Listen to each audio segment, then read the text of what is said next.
പ്രിയം ശ്രീകുമാർ, സഹായ കേരളത്തിൽ ഇവരാണ് ജില്ലാ നേതാക്കളെ പങ്കെടുക്കുന്ന സമ്മേളനത്തിൽ ആധാരമായ കാര്യങ്ങൾ ശ്രീകുമാരോട് വിശദീകരിച്ചു. യാതൊരു വിശദീകരണത്തിൻ്റെ ആവശ്യമില്ലാത്ത ഒരു വിഷയമാണ്. പഴയ കാലമല്ല ഇതെന്ന് നമുക്കറിയാം. നമ്മുടെ കുടുംബ സാമ്പത്തികത്തിൽ നിലനിന്ന് പോകണമെങ്കിൽ അതിൻ്റെ അവിഭാജ്യ ഘടകമാണ് അതിൻ്റെ ഇന്ധന വില എന്നത്. LPG എന്നതെന്ന് ഒഴിവാക്കിക്കൊണ്ടുള്ള ഒരു ജീവിത രീതി നമ്മുടെ രാജ്യത്ത് തീരെ ഇല്ല എന്നത് വളരെ കുറവാണ്. വളരെ ഒരു ഗ്രാമങ്ങളിൽ പോലും അത് ഉപയോഗിക്കുന്നു. അപ്പം അതിൻ്റെ മേൽ നടക്കുന്ന വില വർധനകൾ ജീവിതത്തിൻ്റെ കുടുംബങ്ങളുടെ താളം വെക്കുന്ന അവസ്ഥയാണ്. ഈ ഗവൺമെന്റ് നമുക്കറിയാവുന്നതുപോലെ 4-5 സംസ്ഥാനങ്ങളിലെ തെരഞ്ഞെടുപ്പായിരുന്നു. കഴിഞ്ഞ 4-ാം തീയതി തെരഞ്ഞെടുപ്പ് അവസാനത്തെ വട്ടം തെരഞ്ഞെടുപ്പ് കഴിഞ്ഞു. 4-ാം തീയതി കഴിഞ്ഞേ ഉള്ളൂ. വോട്ട് പെട്ടിയിലായി എന്നുള്ള പൂർണ്ണ ബോധ്യം വന്നപ്പോൾ അന്ന് രാത്രി തന്നെ ഗവൺമെന്റ് LPGയുടെ വില വർദ്ധിപ്പിക്കുകയാണ്. പ്രത്യേകിച്ചും കൊമേഴ്ഷ്യൽ LPGയുടെ വില കുത്തനെ വർദ്ധിപ്പിക്കുകയാണ്. ഒരു കുറ്റിക്ക് 2071 രൂപ 50 പൈസ ഉണ്ടായിരുന്നത് ഒറ്റയടിക്ക് 3071 രൂപ 50 പൈസയാക്കി. 2078 രൂപ 50 പൈസ 2071 രൂപ 50 പൈസയാക്കി വർദ്ധിപ്പിക്കുകയാണ്. എത്ര ക്രൂരമായ ഒരു സമീപനമാണ്! എന്ത് മനുഷ്യത്വരഹിതമായ സമീപനമാണ്! എന്തുകൊണ്ട് അവർ 3-ാം തീയതി വർദ്ധിപ്പിച്ചില്ല? എന്തുകൊണ്ട് 2-ാം തീയതി വർദ്ധിപ്പിച്ചില്ല? 4-ാം തീയതിയാണ് വർദ്ധിപ്പിക്കുന്നത്. എന്ന് പറഞ്ഞാൽ രാജ്യത്തെ ജനങ്ങളെ അപഹസിക്കുകയാണ് ചെയ്യുന്നത്. നിങ്ങളുടെ വോട്ടുകൾ ഞങ്ങൾ തെറ്റിലാക്കിയിരിക്കുന്നു. ഇത് നിങ്ങൾ എന്ത് പറയാൻ പറഞ്ഞോളൂ. നിങ്ങൾക്ക് എങ്ങനെയാണ് പ്രതിഷേധിക്കാം? നിങ്ങളുടെ അഭിപ്രായങ്ങൾ ആര് പരിഗണിക്കുന്നു? ഇതാണ് 4-ാം തീയതി തന്നെ ഈ നരേന്ദ്രമോദി അമിത്ഷായോട് ചേർന്നുകൊണ്ട് ചെയ്തിരിക്കുന്ന നടപടി. ബംഗാളിലെ അവസാനവട്ട തെരഞ്ഞെടുപ്പാണല്ലോ കഴിഞ്ഞത്. ബംഗാളിൽ ഈ നരേന്ദ്രമോദിയും അമിത്ഷായും ക്യാമ്പ് ചെയ്താണ് നടത്തുന്നത്. കാരണം അവരുടെ BJP നേതാക്കളെ അവർക്ക് വിശ്വാസം പോരാ. അവരുടെ പദ്ധതി തെരഞ്ഞെടുപ്പ് അട്ടിമറിക്കൽ പദ്ധതി എന്നാണ് പറയാം. ആ പദ്ധതി നടപ്പിലാക്കാൻ നേരിട്ട് പ്രധാനമന്ത്രി അമിത്ഷായും കൽക്കട്ടയിൽ ക്യാമ്പ് ചെയ്താണ് നടത്തുന്നത്. അങ്ങനെ അവർ നടത്തിയിരിക്കുന്ന പദ്ധതിയിലൂടെ വോട്ട് പെട്ടിയിലാക്കി എന്നുള്ള കാര്യം ഉറപ്പാക്കി അന്ന് രാത്രി തന്നെ ഈ LPGയുടെ പാചകവാദത്തിന്റെ വില വർദ്ധിപ്പിക്കുകയാണ് ചെയ്തിരിക്കുന്നത്. കാർഷിക ഉദ്യോഗത്തിനാണ് വ്യക്തിമുമ്പാണ് വർദ്ധിപ്പിച്ചിരിക്കുന്നത്. അതിന് വ്യവസായത്തില്ല. കൊമേഴ്ഷ്യൽ പർപ്പസിനുള്ള ഗ്യാസിന്റെ വില വർദ്ധിപ്പിച്ചാൽ സംഭവിക്കുന്നതാണ്. അത് കച്ചവട പ്രശ്നം മാത്രമാണോ? കച്ചവട സ്ഥാപനങ്ങൾ മുഴുവൻ അതുമായിട്ട് ബന്ധപ്പെട്ട റെസ്റ്റോറന്റുകളും ഹോട്ടലുകളും ചെറുകിട കച്ചവട സ്ഥാപനങ്ങളെല്ലാം അവതാളത്തിലാണ്. അവിടെ ഉണ്ടാക്കുന്ന സാധനങ്ങൾ വാങ്ങിക്കഴിക്കുന്ന ജനങ്ങൾ അവർക്കെല്ലാം അതിന്റെ ഭാഗമായിട്ട് വിലവർദ്ധനവ് നേരിടുന്നു. ഇന്ന് നമുക്കറിയാവുന്നതാണ് ഹോട്ടൽ റെസ്റ്റോറന്റ് എന്നുള്ളത് ഓൺലൈൻ വ്യാപാരം കൂടിയാണ്. ഹോട്ടലുകൾ ഉണ്ടാക്കുന്ന സാധനങ്ങൾ വീടുകളിലേക്ക് കൊണ്ടുപോകുന്നുണ്ട്. വീടുകളിൽ ഓൺലൈനായിട്ട് എത്തിക്കുന്നുണ്ട്. ആ മേഖലയിൽ പണിയെടുക്കുന്ന ലക്ഷക്കണക്കിന് യുവാക്കളുണ്ട്. ഓൺലൈൻ ഫുഡ് വിതരണവുമായി ബന്ധപ്പെട്ടു അവരുടെ ജീവിത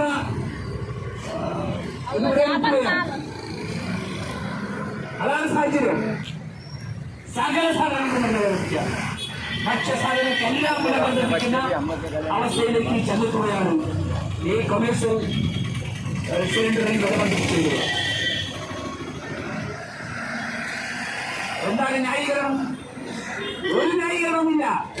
ആരെ പറയാനുള്ളത് യുദ്ധ സാഹചര്യമാണെന്ന് ഒരു ശ്രീകുമാർ വിശദീകരിച്ചു. യുദ്ധം പൊട്ടിപ്പുറപ്പെട്ടിരിക്കുന്നു. അതുകൊണ്ട് ക്രൂഡ് ഓയിൽ ഇങ്ങോട്ട് വരണമെങ്കിൽ ബുദ്ധിമുട്ടാണ്. വളഞ്ഞ വഴിയിലൂടെയാണ് ക്രൂഡ് ഓയിൽ കൊണ്ടുവരുന്നത്. അപ്പോൾ ചാർജ് വർദ്ധിപ്പിക്കേണ്ടി വന്നിരിക്കുന്നു. ഇതാണ് ന്യായീകരണം. അതേസമയം ഇന്നാട്ടിലെ ജനങ്ങൾക്ക് ചോദിക്കാനുള്ളത് യുദ്ധ സാഹചര്യത്തിൽ അമേരിക്ക മുമ്പോട്ട് വച്ചിരിക്കുന്ന കെട്ടുമുറങ്ങൾക്ക് എന്തിന് ഇന്ത്യ മുട്ടുമടക്കി നിന്നു എന്നുള്ളതാണ്. അമേരിക്ക പറഞ്ഞുകൊണ്ടിരിക്കുകയായിരുന്നു, നിങ്ങൾ പുറത്തുനിന്ന് വാങ്ങരുത്, ഇറാനിൽ നിന്ന് വാങ്ങരുത്,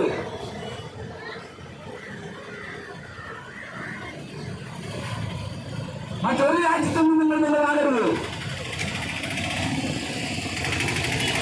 റഷ്യയിൽ നിന്ന് വാങ്ങരുത്.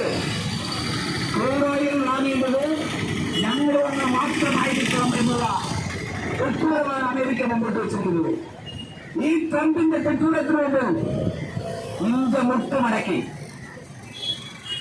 ഇല്ല, ഞങ്ങൾ വാങ്ങുന്നില്ല, റഷ്യയിൽ നിന്നും വാങ്ങുന്നില്ല, ഇറാനിൽ നിന്നും വാങ്ങുന്നില്ല. പോലെ നിങ്ങളിൽ നിന്ന് തന്നെ വാങ്ങിക്കൊള്ളാം, അമേരിക്കയിൽ നിന്ന് തന്നെ വാങ്ങിക്കൊള്ളാം.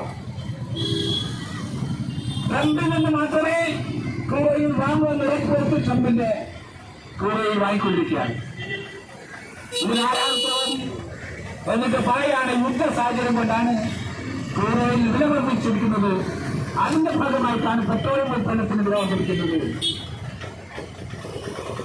ഇന്ത്യയുടെ സാമ്രാജ്യത്വ വിരുദ്ധ പാരമ്പര്യത്തെ പോലും ചവിട്ടി മരിച്ചുകൊണ്ട് ട്രംപിന്റെ മുമ്പിൽ അമേരിക്കൻ സാമ്രാജ്യത്തിന് മുമ്പിൽ മുട്ടുമടക്കി വിടുതല ചെയ്യുന്ന അവസ്ഥയിലേക്ക് ഈ നരേന്ദ്രമോദിയും അമിത്ഷായും അടങ്ങുന്ന കേന്ദ്ര ഭരണം കൊണ്ടുപോയിരിക്കുകയാണ്. ഒരു രാജ്യത്തിന് അഭിമാനിക്കാവുന്ന യാതൊന്നുമില്ലാത്ത അവസ്ഥ സംജാതമായിരിക്കുന്നു. അതുകൊണ്ട് യുദ്ധ സാഹചര്യം നിങ്ങൾക്ക് എന്തെങ്കിലും പറയാനുണ്ടെങ്കിൽ അർത്ഥമില്ലാത്ത കാര്യങ്ങൾ മാത്രമാണ് പറയുന്നത്. യുദ്ധ സാഹചര്യത്തിൽ എങ്ങനെ മറികടക്കാമെന്നുള്ളതാണ് നിങ്ങൾ ചോദിച്ചുകൊണ്ടിരിക്കുന്നത്. അദാനിയും മന്ത്രാനിയും ഉൾപ്പെടെയുള്ള പെട്രോളിയം ഉൽപ്പന്നത്തിന്റെ മേഖലയിൽ കൈയടക്കിയിരിക്കുന്ന ഈ കോർപ്പറേറ്റുകൾ, ആ കോർപ്പറേറ്റുകൾ വീണ്ടും ഈ സാഹചര്യം ഉപയോഗിച്ചുകൊണ്ട് എങ്ങനെ വലുതാക്കാം, ലാഭം കൊല്ലാമെന്നാണ് അവർ നോക്കിക്കൊണ്ടിരിക്കുന്നത്. ഇന്ത്യയുടെ ആഭ്യന്തര ഉൽപാദനം, യഥാർത്ഥത്തിൽ ആഭ്യന്തര ഉൽപാദനം പെട്രോളിയം മേഖലയിൽ സുഭിക്ഷമായി കൊണ്ടുവന്നിട്ടുണ്ട്.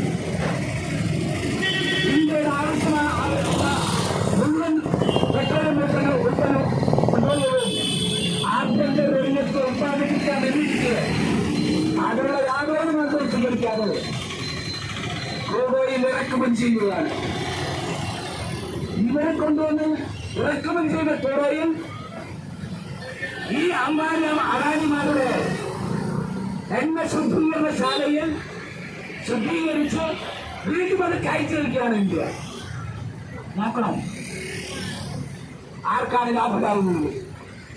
ഈ രീതിയിൽ പോലും ലാഭം കൊള്ളുന്ന പെട്രോളിയം മേഖലയിൽ എന്തെന്നില്ലാത്ത ലാഭം ഉണ്ടാക്കുന്ന ഒരു രാജ്യമായി ഇന്ത്യ മാറിയിരിക്കുകയാണ്. എന്നിട്ട് ഇന്ത്യക്കാരോട് പറയുകയാണ് യുദ്ധ സാഹചര്യം വന്നപ്പോൾ പെട്രോളിയത്തിന് വില വർദ്ധിപ്പിച്ചു. പെട്രോളിയം മേഖലയിലെ കൊള്ള അങ്ങേയറ്റത്തെ കൊള്ളയാണ്. ഉൽപ്പന്നത്തിന്റെ വലിയൊരു ശതമാനം 50-60% ടാക്സ് തലത്തിലാണ്. അത് സംസ്ഥാനങ്ങൾക്കുണ്ട്. നമ്മുടെ ഈ കേരളത്തിലെ സംസ്ഥാന സർക്കാർ വരെ കിട്ടുന്നതാണ്. സംസ്ഥാന സർക്കാരുകളുടെ ഈ കേരളത്തിൽ പിണറായി സർക്കാർ തൊഴിലാളികളുടെ ആനുകൂല്യങ്ങൾ കൊടുക്കാൻ, ക്ഷേമനിധി ആനുകൂല്യങ്ങൾ കൊടുക്കാൻ വേണ്ടി 5% വർദ്ധനവ് ടാക്സ് ഏർപ്പെടുത്തി പെട്രോളിക്കൊണ്ടിരിക്കുകയാണ്. പെട്രോളിയത്തിന് മേൽ എന്ത് ടാക്സ് ഏർപ്പെടുത്തിയാലും ജനങ്ങൾ വാങ്ങിക്കൊള്ളുമെന്ന് അവർക്കറിയാം. കാരണം ജനങ്ങൾക്ക് അതിനാലെ പറ്റുന്നുള്ളൂ. വീടുകൾക്ക് ഗ്യാസ് വാങ്ങിക്കാൻ പറ്റുമോ? അപ്പൊ അത് എങ്ങനെ ടാക്സ് ഏർപ്പെടുത്താം? 41% ടാക്സാണ് അവർ. അല്ലാതെ വിലയല്ല. വിലയേക്കാൾ കൂടുതൽ ടാക്സ് ഈടാക്കുന്ന അങ്ങനത്തെ അധാർമികമായ നിലപാടാണ് കേന്ദ്ര സർക്കാരും സംസ്ഥാന സർക്കാരുകളും ചെയ്തുകൊണ്ടിരിക്കുന്നത്. അങ്ങനെയാണ് വിലയിരുത്തിക്കൊണ്ടിരിക്കുന്നത്. അതുകൊണ്ട് ജനങ്ങളെ എങ്ങനെ പിടിനിൽക്കാമെന്നാണ് കരുത്തു. അങ്ങനത്തെ ഗവേഷണം നടത്തി അങ്ങനെ പിടിനിൽക്കി കോർപ്പറേറ്റുകളുടെ ലാഭം വർദ്ധിപ്പിക്കാം. ഇതാണ് പരീക്ഷ നടത്തിക്കൊണ്ടിരിക്കുന്നത്. ഇതിനെതിരെ ശക്തമായ സമരം ഉണ്ടായിട്ടുണ്ട്. ഇപ്പോൾ തെരഞ്ഞെടുപ്പ് കഴിഞ്ഞിരിക്കാറുണ്ട്. കുറെ സംസ്ഥാനങ്ങളെ തെരഞ്ഞെടുപ്പ് എങ്ങനെയാണ് BJP തങ്ങളുടെ സ്വാധീനം ഓരോ സംസ്ഥാനങ്ങളിലും ഉണ്ടാക്കിയെടുക്കാൻ പോകുന്നതിന്റെ തെളിവാണ് വന്നുകൊണ്ടിരിക്കുന്നത്. പശ്ചിമ ബംഗാളിൽ വലിയ വിജയ് ഹാർഡ് പറഞ്ഞുകൊണ്ടിരിക്കുകയാണ്. ആദ്യമായി ഞങ്ങളുടെ പശ്ചിമ ബംഗാളിൽ അധികാരത്തിലേക്ക് വന്നിരിക്കുന്നു. ഇനി ഞങ്ങളെ പിടിച്ചാക്കിയിട്ടില്ല എന്നാണ് പറയുന്നത്. 90 ലക്ഷം ആളുകൾക്ക് വോട്ടർമാരെയാണ് പുറത്താക്കിയിരിക്കുന്നത്. അതിൽ തന്നെ 30 ലക്ഷത്തോളം ആളുകൾ അക്ഷരാർത്ഥത്തിൽ അവർക്ക് കൊടുക്കാമെന്നിരിക്കെ അവരുടെ സാഹചര്യം പോലും കൊടുത്തില്ല. പരാതി കൊടുക്കാൻ പോലും പരാതി സ്വീകരിക്കാൻ പോലും തയ്യാറായില്ല. ഇത്രയധികം വോട്ടർമാരല്ലാതാക്കി മാറ്റി പകരം വോട്ടർമാരെ പല സംസ്ഥാനങ്ങളും ഇറക്കുമതി ചെയ്ത് നടത്തിയിരിക്കുന്ന അങ്ങേയറ്റത്തെ കൃത്യവും അങ്ങേയറ്റത്തെ ജനവിരുദ്ധമായ സമ്പ്രദായങ്ങളിലൂടെയാണ് അവർ അധികാരത്തിൽ വന്നിരിക്കുന്നതാണ് റിപ്പോർട്ടുകൾ കാണിക്കുന്നത്. ഇതാണ് BJP. ആ BJPയാണ് ഇപ്പോൾ ജനങ്ങളെ കൊല്ലാക്കള ചെയ്യുന്ന രീതിയിലേക്ക് പെട്രോൾ ഉൽപ്പന്നത്തിന് ചാർജ് കൊടുത്തിരിക്കുന്നത്. ഇന്ന് ഇവിടെ പറഞ്ഞതുപോലെ നമ്മുടെ സംസ്ഥാനത്തെ റെസ്റ്റോറന്റ് ഉടമകൾ നമ്മളുടെ സ്ഥാപനങ്ങളെല്ലാം വ്യാപാരിക വ്യവസായ അവരെല്ലാം ഒരു സമരത്തിലാണ്.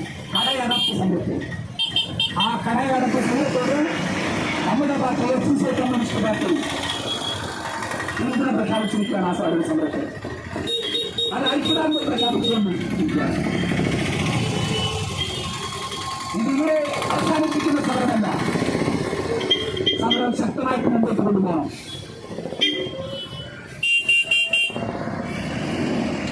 ഉത്തരേന്ത്യൻ സംസ്ഥാനങ്ങളിൽ ഹരിയാനയിലും UP-യിലും രാജസ്ഥാനിലും ഡൽഹിയിലുമെല്ലാം കഴിഞ്ഞ കുറച്ച് കാലങ്ങളായി കുറച്ച് ദിവസങ്ങളായി അതിശക്തമായ തൊഴിലാളി പ്രക്ഷോഭം നടന്നുകൊണ്ടിരിക്കുകയാണ്.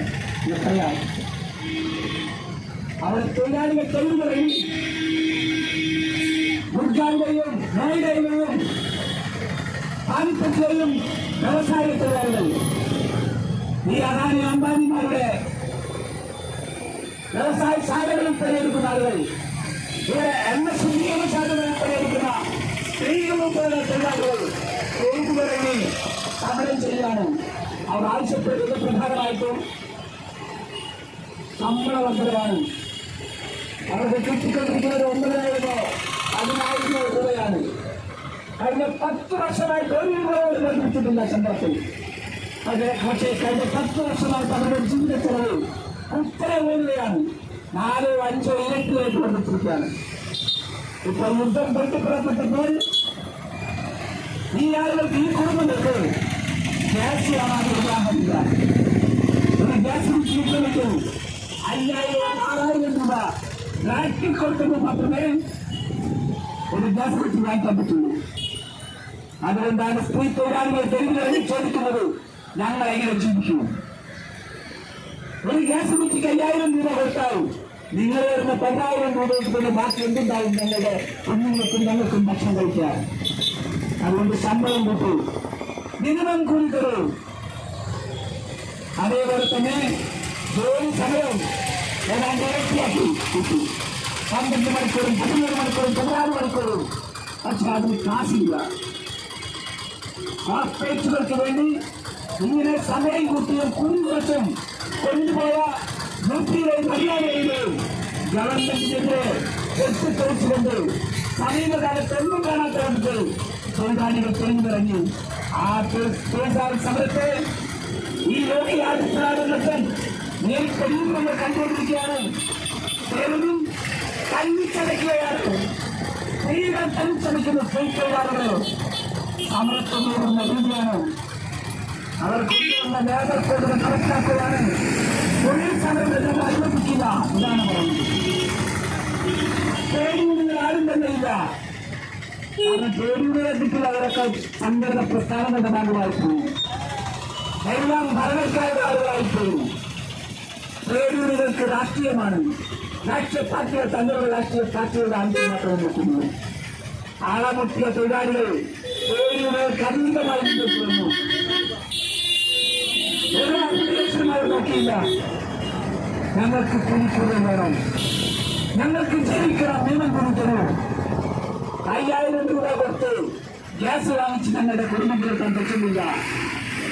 നിങ്ങൾക്ക് എന്താണ് പരിഹാരമാർഗം? അത് ഞാൻ ചൂണ്ടിക്കാണിക്കുന്നത് തൊഴിലാളികൾ ഒളിമ്പട്ടാളുകളാണ്. നമ്മുടെ കർഷകർ സമരം ചെയ്യുന്നത് പോലെ തൊഴിലാളികൾ തെരുവിലിറങ്ങി പോരടിക്കാൻ തയ്യാറാവുന്നു. ഒരേ ഒരു ആവശ്യം, ജീവിക്കാൻ കൂലി തരൂ. പണിയെടുക്കുന്നവർക്ക് മിനിമം കൂലി എങ്ങനെ എന്താണ് അവർ ചോദിക്കുന്നത്? ഈ ചോദ്യം ചോദിച്ചുകൊണ്ട് നമ്മുടെ നാട്ടിലെ തൊഴിലാളികളും നമ്മുടെ വീട്ടമ്മമാരും സ്ത്രീകളും എല്ലാം തെരുവിലിറങ്ങേണ്ട സമയമാണിത്. ഈ ഗ്യാസിന്റെ ദുരവസ്ഥ അസഹനീയമാണ്. ജീവിച്ചു പോകാൻ പറ്റാത്ത സാഹചര്യം സൃഷ്ടിച്ചിരിക്കുകയാണ്. ജനങ്ങൾക്ക് മുമ്പ് ഒരേ ഒരു മാർഗമുണ്ട്, സമരമാർഗം.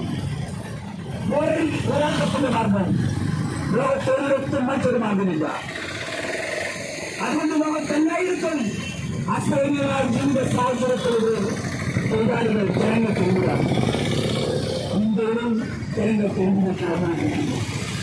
ആ സമരത്തിന്റെ പോരാട്ടത്തിന്റെ ഭാഗമാണ് നമ്മൾ എസ്എൻസി കമ്മ്യൂണിസ്റ്റ് പാർട്ടി ഇന്ത്യൻ മണ്ണില് യഥാർത്ഥ കമ്മ്യൂണിസ്റ്റ് പാർട്ടി എസ്എൻസിയെ ഈ സമരമുഖത്തേക്ക് എന്നിട്ടാണ് ഈ പ്രതിഷേധത്തെ സംഘടിപ്പിക്കുന്നത്. ഇന്ത്യയിലെ എല്ലാ തലങ്ങളിലും എല്ലാ നഗരങ്ങളിലും ഗ്രാമങ്ങളിലും ഇതുപോലുള്ള പ്രതിഷേധങ്ങൾ എസ്എൻസി നടത്തിക്കൊണ്ടിരിക്കുകയാണ്. അതിന്റെ ഭാഗമായി ഇവിടെ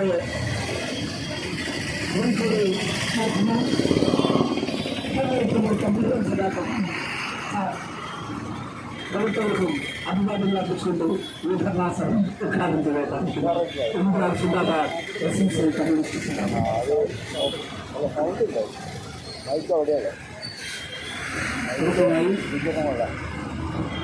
അസോസിയേറ്റ്